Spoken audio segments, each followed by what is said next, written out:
You're listening to Community Forum on KCCC 930 AM, sponsored by Eddy County, honoring God, country, and family, thriving with industry since 1889. Also sponsored by CNB Bank. Go to carlsbadnational.com to learn more. Thank you for listening to Community Forum. My name is Johnny Chandler. I'm the host of Community Forum and the owner of KCCC 930 AM, and with me today is Sarah Jones. Sarah Jones is the director of the Carlsbad Library. How are you? I'm good. How are you? Doing quite well.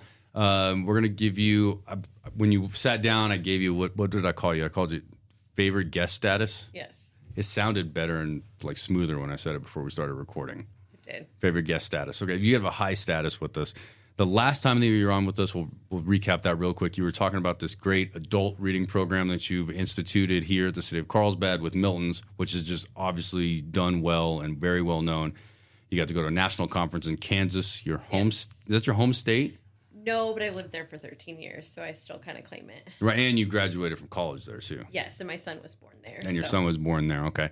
What drew you to Kansas? I don't know if I've ever asked you that. I don't think you have. Actually, it was Kansas State University, because I was born and raised here in Carlsbad, and I was in high school, and I went to a journalism competition in Dallas, and they had a booth set up.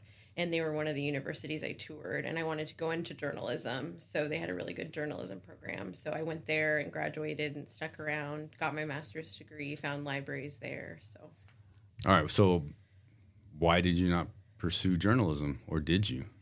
Well, I wanted print journalism because I was on the school newspaper. But at the time, print papers were kind of dying. And Just at the time? Yeah. They're not still dying? Well, they were kind of either dying or transitioning to online or different mediums. So I focused on advertising. But when I graduated, the economy wasn't good. So ad firms were firing and not necessarily hiring. So I found a job at a library where I could do advertising and different things. And so libraries just kind of stuck. So Right. You're at that precipice of journalism where print journalism and television journalism, it all morphed into one. Right. So like nothing was you're no longer reading a paper, you're reading everything on your phone now, but before you had your laptop or whatever, your desktop, you're reading everything. And so if you're a television reporter where you think you just get to look pretty on TV and say information, is not the case anymore, because then you have to go back to the newsroom, you have to write the story out online as if you're a print journalist. Right. So everything is all in one now. You got your master's degree. What drew you? I must have asked you what drew you to wanting to be a librarian. Well, I graduated with an advertising degree. I was doing nonprofit stuff, part-time, really poor pay. And there was a children's position at a library open that was doing programming and all this cool stuff. And I was like, that sounds fun, but I didn't apply. And then a few weeks later, something similar opened. And I was like, well, it's full-time or almost full-time. It's got better benefits. So I applied, and I just loved it. So then I pursued my master's once I'd already started working in a library. Great. Excellent. And then we know how you've been doing great work here in the city of Carlsbad for us. Now, remind me how long you have been the director. I thought it was 2019 you were hired. I'm right way off. 2020. 2020. Close enough. Yeah. Right. So now that you've been a full year and a half, maybe even 2 years on the other side of COVID since you started in COVID, right, is it now kind of getting into the swing how you always planned it would be, how you always hoped it would be at the library? I mean, because nobody's worried about any of that stuff anymore, right? So you don't have those controls. Right. Some of the changes we've implemented during that time we've kept. Okay. Some stuff. Give me one that you kept that seems that you would never do. Well, cleaning of the books, but I never quite understood why we didn't clean the books beforehand. Because in Kansas we did. Okay. I have to agree with you completely. I mean, like, kids are germy. Well, yeah. Like, and sometimes we have this joke that if it's got a brown stain, we just assume it's chocolate. Okay, right. So you taste it? No. I mean, we might sometimes smell things, but... That's that's a really good point. So, for example, the idea that we weren't cleaning the books, that's a really nice procedure. That's something right. that went into place. Do you have 2023 stats for us yet? I do. I came prepared because the whole printout. Ask questions. No, we don't talk on the phone about what we're going to talk about before she gets here typically, unless, for example, the large T-Mobile grant that you nailed last year, right? Or the national conference in Kansas. Obviously, she calls me and lets me know and brags to me, right, when she does really well. So she's like, we got to tell the whole community how awesome I am. And I was like, okay, we need to, for sure. All right, so I love running down stats. I love information like that. Let's hear it. What do you got? Okay, so we had a total of 1,360,000 people come through the doors. One more time, say that number again.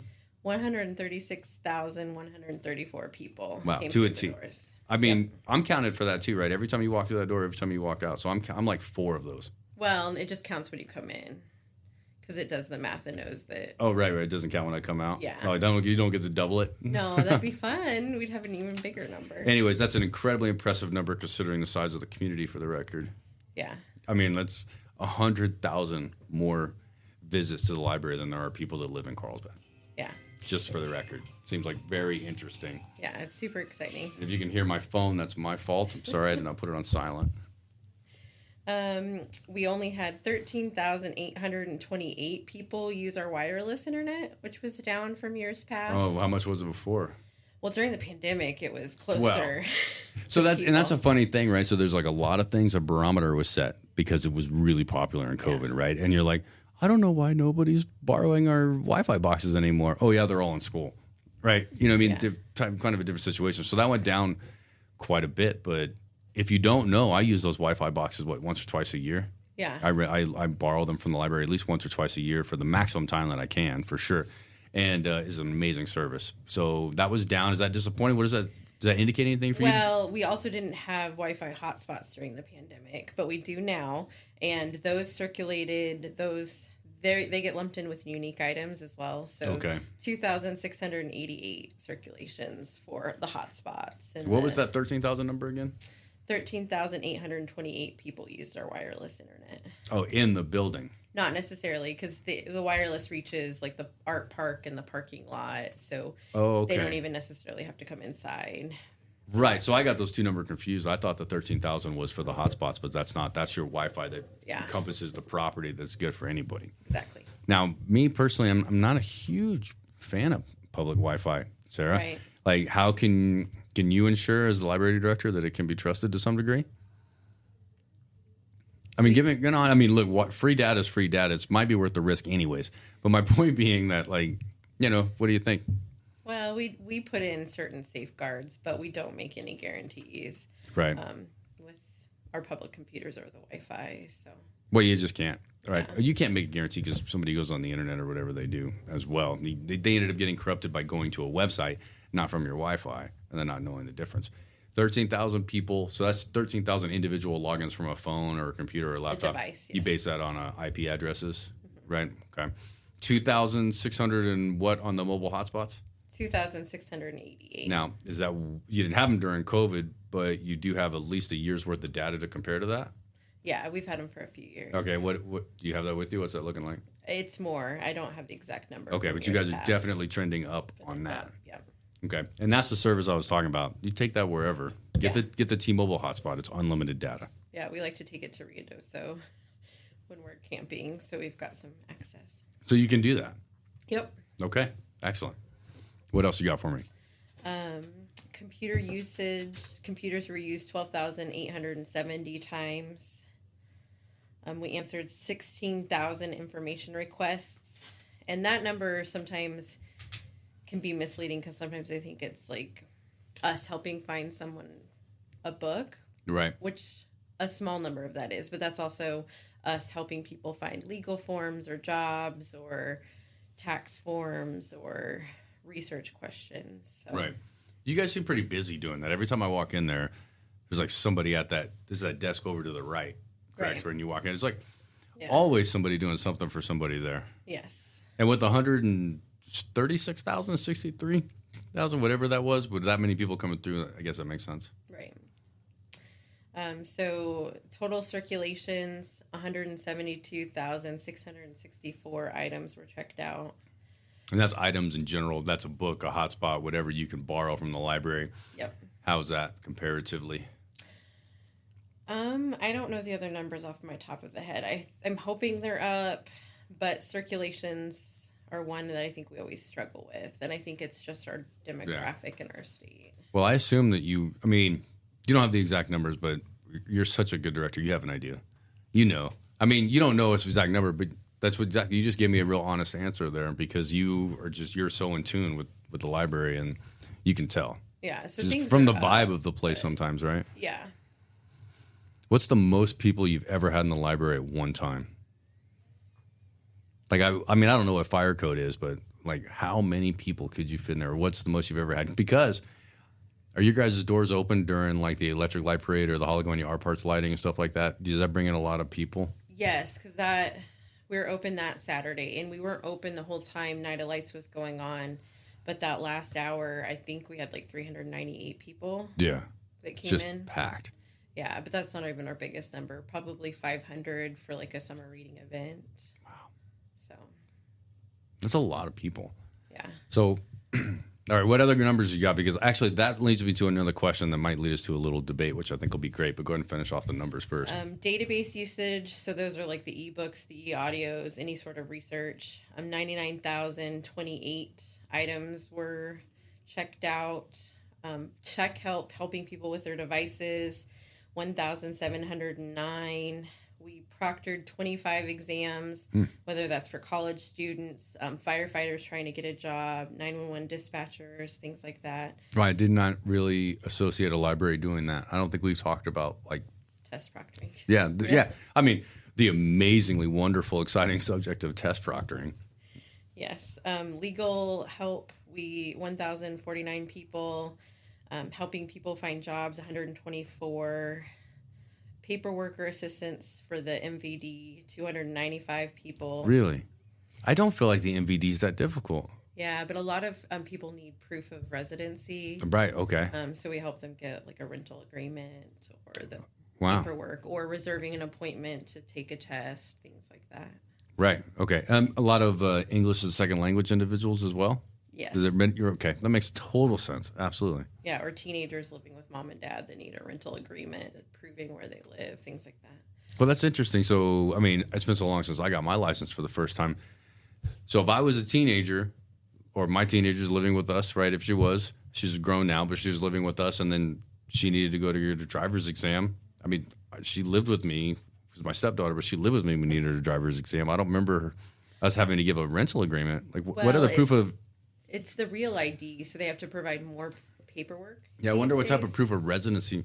We're gonna have to have MVD on one of these. Well, segments. and sometimes that's part of the help we do is we pull up the website and tell them what the paperwork they need to provide to get a real ID. Right, absolutely. We got to have MVD on. There's a lot going on with that. Yeah. Right. Okay. Yeah, sure. Keep going. Taxes, we helped 170 people. And that number is kind of misleading as well because that's people that actually come to the information desk and request help. But like we've already gotten the New Mexico state tax books in. So we help thousands of people that don't even ask for our help. They just come and get the booklets. So the library will do your taxes for you? No. Oh. We will provide you with the paperwork or the resources for a tax professional that can. Okay. No one wants me doing their taxes. And then we helped 23 people with school related. All right, excellent. So. All right, so those are some incredible stats. Really great numbers, right? Some up, some down, but maybe down or mediocre, medium. You know, you can't always grow. You can't always check out more and more and more books continuously forever and ever, even though I know that that's probably a librarian's dream. Yes. Right? Those are great stats, right? To me, maybe it feels like everybody here in this community at least knows how to read and read really, really well, right? At every level, because that's a lot of numbers. A lot of people really interested in the library, right? So we all know, for certain, your sister who's a teacher at PR Leva and on the board, right, Fresno Library Board, she knows, she's been on a couple times. Why? Why are we not good as a state at reading? And why are we last at reading? I don't even want to talk about last at math. I'm last at math, right? But like, basic English and reading and basic skills like that. Why are we last then? Well, how are we last at reading? Look at this. Yeah. Look at those numbers. Well, there's lots of reasons probably, but in Eddy County, adults read 1 in 3 read at or below a third grade reading level. Adults. Yes. A third grade. Yeah. I mean, so I felt like I always thought the rule of thumb when I was working in the newsrooms in Albuquerque, that's Channel 13 and Channel 4, right? The rule of thumb is that you write at an 8th grade level. Right. Right? Because the average person in America can at the very least understand 8th grade level English and sentences and all types of stories written at the 8th grade level. So a lot of it's written at that level, you know? But you're saying that's too high of a level. Yeah, the level of comprehension would be too high for them. So should we news articles just start bullet pointing facts or what? No. This is a solvable problem. We just have to work towards it. And that's a part of, I think, what the community needs to focus on. You got me hooked up with the guy out of Midland, right? Mm-hmm. John Trischetti. Exactly. He's the executive director of the Literacy Coalition of the Permian Basin. Right. And I haven't checked in with him in literally over a year, so I'll do something. Let's check in with him soon. We were supposed to have you on for that one, but did you bail on us or were you there? I was there. Oh, okay. Did we just forget about you and just get into it? Well, he knows the numbers better than I do, so. And he's a compelling speaker too. I thought he's real passionate about what it is. Yeah, he's done TED Talks. He's incredible. So. Okay. So how often do you guys collaborate? Because obviously the library is a key part of that organization. Well, I'm on their board, so I've gone to Midland a lot this last year. Okay. And I attend board meetings, and they're out in the community. So they're actually planning a trip to New Mexico, I think, later this month. Are we making any progress? We are. We're building awareness, which I think is important because I think a lot of people, I've heard people who are educated in the community say that they don't believe those numbers. But I think sometimes you have to realize that it's 1 in 3, so it depends on the group you're hanging out with. But it's a reality because I came here from Kansas and I saw these circulation numbers and I'm like, I don't understand why our numbers are so low. And finding out this data, it was like, oh, it makes sense because we're successful and people are coming through our doors, but they're not reading. And so so those numbers you do not feel like that's good numbers compared to Kansas? No, Okay. Now, you're taking that on a per capita basis, right? I mean, Kansas is just a much larger state. Well, I was in Junction City, Kansas. Oh, okay. It was a similar community size, given we did serve Fort Riley. So military. If we count the military base, the number might be a little higher, but it's comparable in size. So those are abysmal numbers, even though I feel like 136,134 is a really good number. Well, that's for people coming through the door. Right. So that's what you're saying. They're coming through the door. That's great. But they're not reading? Well, yeah. Because think about it. If 136,000 people come through the door, but they only checked out 172. There's only half the people coming in. That's less than 1 book per person. But think about it. Usually some of these avid readers check out 5 books at a time. So a lot of these numbers, if you think about books per person, it's several people checking out lots while there's a lot of people that come through the door that don't even check out. I mean, I'm working on a book lately, trying to finish this thing out, right? It's a topic I'm really, really into. You know what I mean? I really like it, and I was just tearing through it. It's still really good, but I've kind of stalled. Yeah. Right? I mean, some people can check 5 books out and come back on Monday and want to do a bunch more. You know? Right? But I can't read that way. Yeah. Like, as much as I'd like to. So, you said that it's a solvable problem, is what you said, but this is becoming a generational issue, right? And so when it becomes, instead of just like a few bad years or a few COVID years in air quotes, right, type situation, it's becoming a generational problem. It's a lot harder of a problem to solve.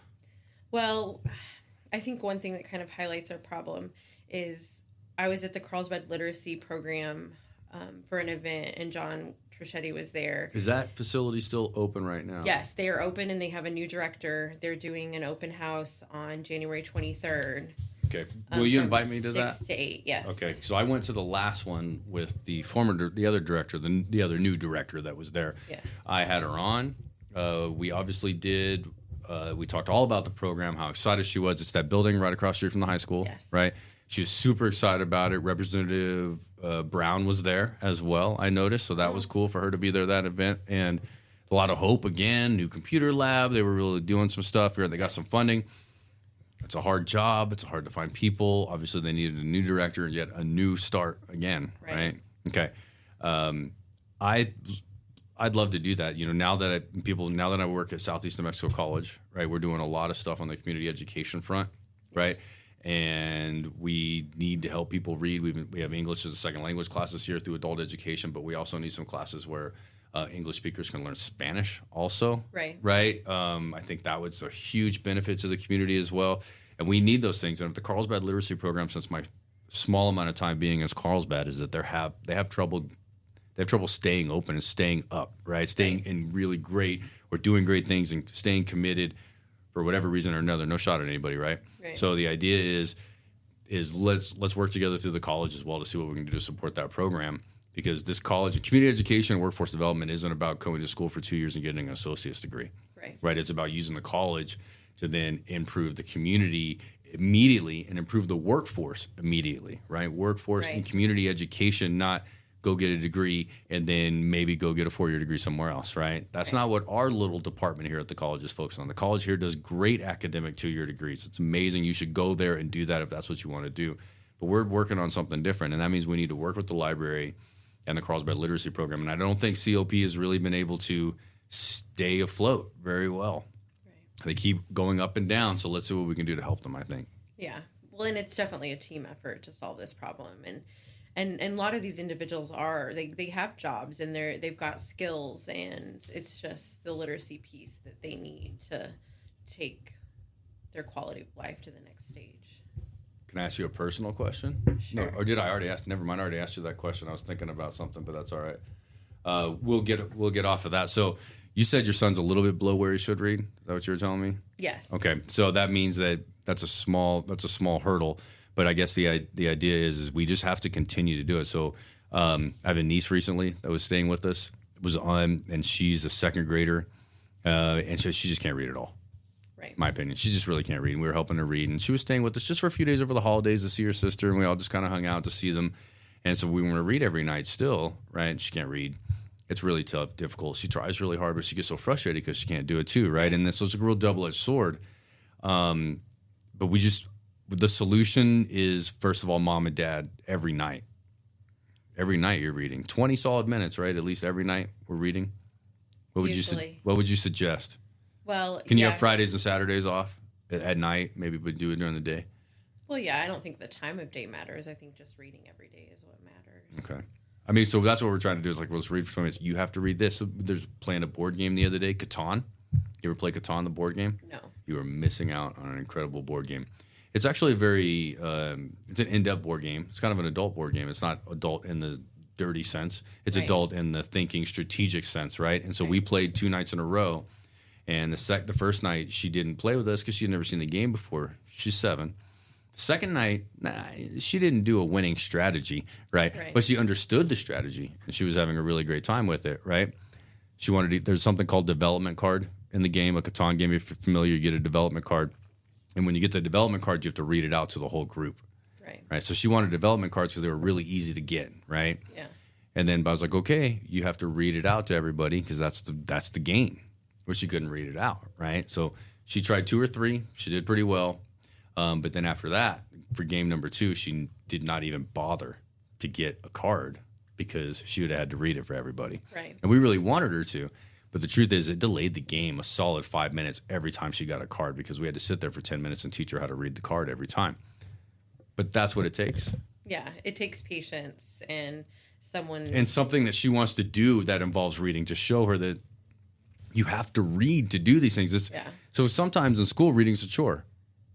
Well, and I think, too, that things have changed so much since we've been in school. Yeah, well, I don't know. It's been a long time. Well, they're on computers. So a lot of this stuff gets read to them. So yes, that's what she was saying, that she has like this headset. Yeah. And that the teacher's saying, no, you can't wear the headset. You can't wear the headset. And then she said, well, no, I threw a fit until she let me wear the headset.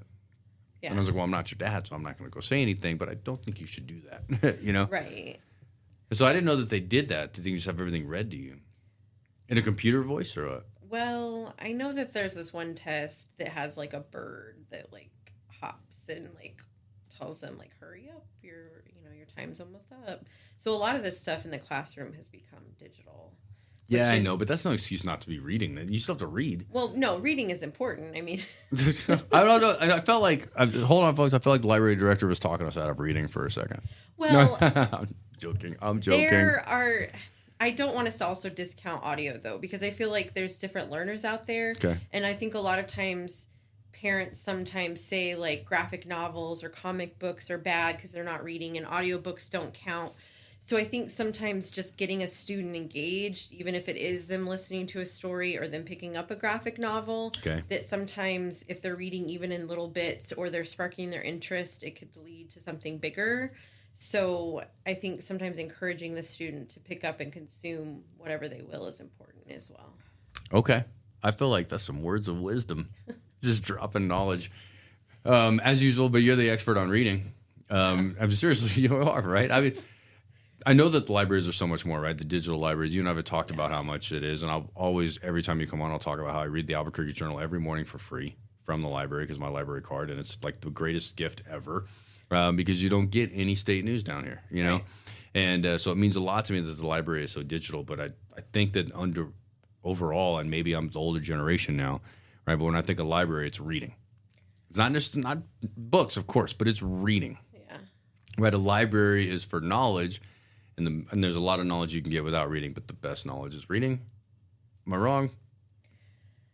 You're not wrong, but I also think libraries are so much more because I feel like I've spent the last 4 years trying to convince people we're so much more than books. I believe you. I hope you don't think I'm taking me down to just that, but I know that you guys are and everything that you do. But that's what I want the public to see too, though, is that we're about accessibility and we're about information. Yeah. And so if you're not a reader, we still have something to offer you, even if you don't read, because we've got legal forms. Yeah. Everybody, the thing is I don't think anybody ever, like, I never thought when I was a child, right, or a younger kid, maybe the tax documents, I feel like, before the internet, I think you had to go to the library to get your tax documents. I think the post office had them. The post office too. And my dad was in the Air Force, and we lived on military bases.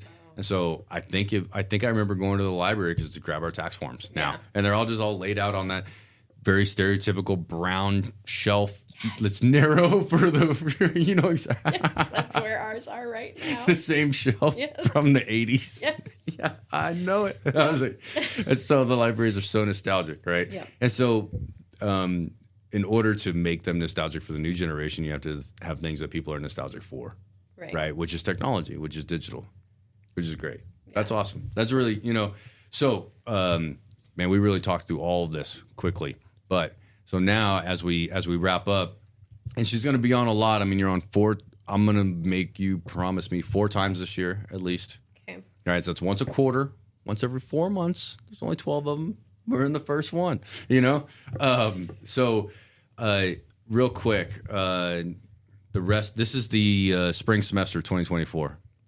For college, it started on the 17th. The high school's already started. The schools have already started. What are you doing until the end of the summer? Because we're going to have you on to talk about the summer. Well, Dr. Seuss's birthday read across America. We're planning something big.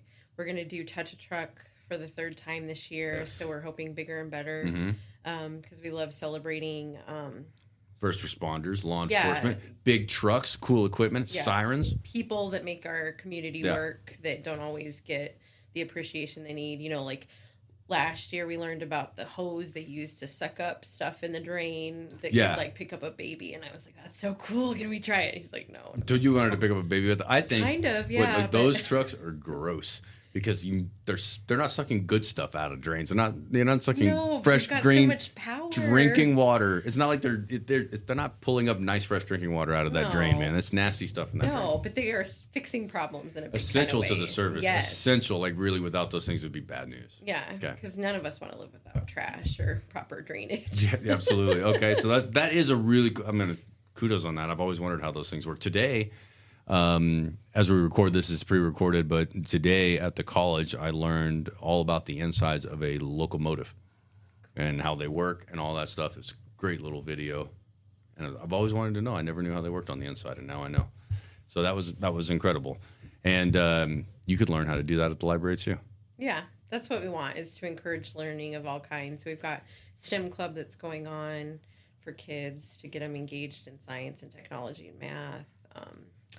I'm going to be doing another webinar for our adult story time for librarians in Kansas. Great. So lots of big stuff planned for this semester. All right. So. Okay. You must go to the Carlsbad Public Library. It's a great place. We all know that. If you don't have a library card, you're making a mistake. Go and get one.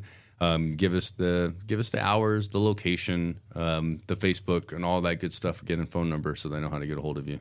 We're open Monday through Thursday, 9 a.m. to 8 p.m., and Friday and Saturday, 9 a.m. to 6 p.m. We're located at 101 South Halagueno Street. Our Facebook, you can find us Carlsbad Public Library. Make sure you do public library because Carlsbad City Library will take you to California. Yeah. And Californians seem very confused about where they're located because we get lots of calls for them. Do you really? Like the Californians get confused? Oh. Yeah, the Californians get confused. Yeah. So you think that what happens to them happens to us? Right? So we always, like, you're always on your phone and you type in Carlsbad and it takes you to California, right? It's like, obviously I'm not in California, right? But so in Carlsbad, California, when they open their phone, it takes them to Carlsbad, New Mexico. Yeah. Like, this is just an evil joke that the tech companies are playing on us. Maybe, like every town in the U.S. that has the same name in a different state. Clovis, there's a Clovis, New Mexico, obviously, and a Clovis, California. Oh. There is. And they probably have the same problem. Probably. Yeah, maybe. All right. Well, Sarah Jones, director of the Carlsbad Public Library. Great chat. I really missed you. You can tell we've just been catching up mostly. Thank you, everybody else, for catching up with us. We'll have you on soon. Sounds good. Thank you. Cool. You're listening to Community Forum on KCCC 930 AM, sponsored by Eddy County, honoring God, country, and family, thriving with industry since 1889. Also sponsored by CNB Bank. Go to carlsbadnational.com to learn more.